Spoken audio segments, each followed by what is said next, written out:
Welcome to the Slop Temple. We pray this video helps.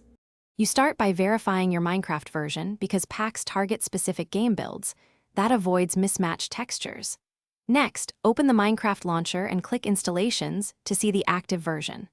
Once done, open the Resource Packs folder, Windows, Mac OS, or Linux path, then move the downloaded, zip, or extracted folder into it. Make sure to keep a backup of any modified default textures so you can revert quickly if something breaks, and leave the launcher open while you prepare the next step. Now you activate the pack in-game.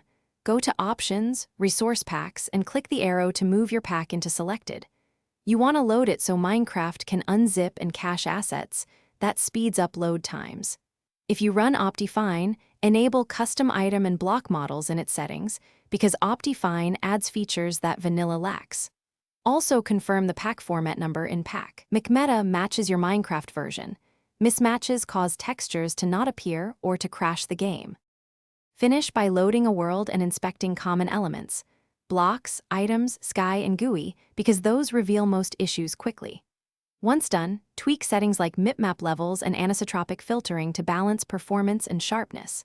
If textures are missing, make sure the pack has the correct folder structure, assets/Minecraft/textures, and correct file names.